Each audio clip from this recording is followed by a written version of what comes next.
आज के इस एक्सप्लेनर में हम सीधे मॉडर्न बिल्डिंग फसाड्स की दुनिया में चलते हैं। हमारा पूरा फोकस होगा WPC वॉल क्लैडिंग की हर एक टेक्निकल डिटेल और उसकी परफॉर्मेंस पर। और हाँ, इसके जो जबरदस्त हेवी हिटिंग ऑल्टरनेटिव्स हैं उन्हें भी बिल्कुल नहीं छोड़ेंगे। तो चलिए बिना किसी देरी के शुरू करते हैं। अब एक सवाल पर गौर कीजिए, किसी भी बिल्डिंग के एक्सटीरियर को खराब मौसम और गिरते हुए मलबे से बचाने के लिए सबसे इफेक्टिव मटेरियल आखिर है कौन सा?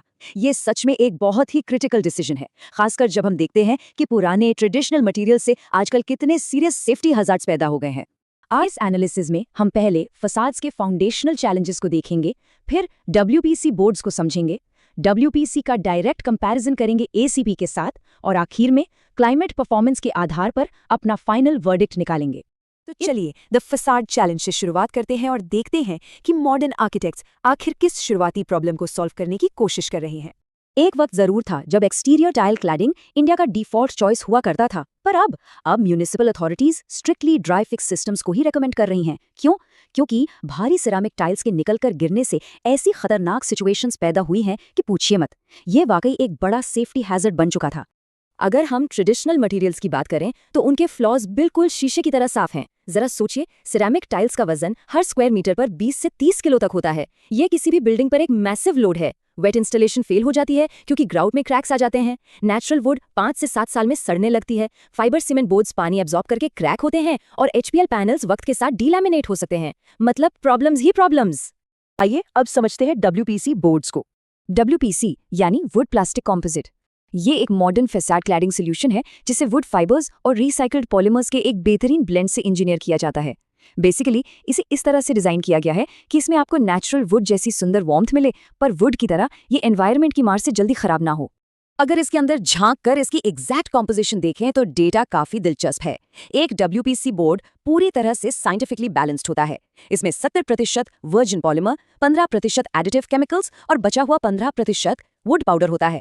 ये स्पेशल फॉर्मूला ही इसे इसकी अनोखी मजबूती देता है। अब आते हैं इसके प्रोज और कॉन्स पर। आर्किटेक्चर की दुनिया में किसी भी और नए मटेरियल की तरह WPC बोर्ड्स के भी अपने डिस्टिंक्ट फायदे और कुछ स्पेसिफिक लिमिटेशंस होती हैं। एक तरफ WPC ब्रिलियंटली इम्यून है, दीमक, मॉइस्चर और UV रेज इसका कुछ नहीं बिगाड़ सकते। प्लस ये इको फ्रेंडली भी है। पर दूसरी तरफ सच कहूं तो इसकी इनिशियल कॉस्ट थोड़ी ज्यादा होती है। ये एक्सट्रीम टेम्परेचर्स के आगे थोड़ा वीक पड़ सकता है और आपको इसमें बिल्कुल 100% नेचुरल वुड जैसी हाई एंड प्रीमियम फिनिश शायद ना मिल पाए। तो अब वक्त आ गया है एक डायरेक्ट टक्कर का। अगर इस ACP यानी एल्यूमिनियम कॉम्पोजिट पैनल, ये आजकल स्लीक, मॉडर्न और फ्यूचरिस्टिक आर्किटेक्चर के लिए एब्सोल्यूट गो टू मटेरियल बन चुका है।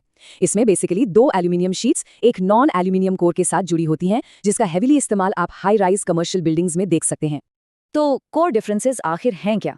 ये टेबल सब कुछ क्लियर कर देता है। WPC एक natural moderate weight wood aesthetic provide करता है, जबकि ACP अल्ट्रा लाइट वेट होता है जिसकी फायर रेजिस्टेंस काफी हाई है। लेकिन देखिए, आखिर में मटेरियल की असली परीक्षा मौसम से ही होती है ना।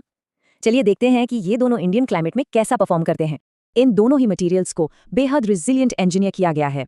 WPC 100% वाटरप्रूफ है, जो इसे हेवी मानसून्स के लिए परफेक्ट बनाता है। ये कोस्टल एरियाज की नमकीन हवा में सड़ता नहीं है। दूसरी तरफ PVDF कोटेड ACP उस कड़कती गर्मी को बिना वॉर्प हुए हैंडल कर लेता है और शहरों के पोल्यूशन और UV फेडिंग को जबरदस्त तरीके से रेजिस्ट करता है। अब इनकी जिंदगी यानी लाइफ स्पैन की बात करें तो जहां नेचुरल वुड लगभग 7 साल में ही जवाब दे जाती है, वहीं WPC और ACP दोनों उसे ड्रास्टिकली आउट परफॉर्म करते हैं।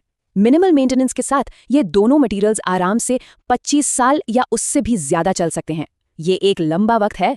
लेकिन ये सारे डेटा और टेक्निकल कंपैरिजन के बाद अब आते हैं अपने आखिरी पड़ाव पर, द फाइनल मटेरियल वर्डिक्ट। बात कुछ ऐसी है, दोनों के अपने स्ट्रेंथ्स हैं और चुनाव प्रोजेक्ट की रिक्वायरमेंट पर डिपेंड करता है। WPC को तब चुनिए जब आपको किसी ह्यूमिड एनवायरनमेंट में नेचुरल, इको फ्रेंडली वार्मथ चाहिए, जैसे किसी रिजॉर्ट या घर में।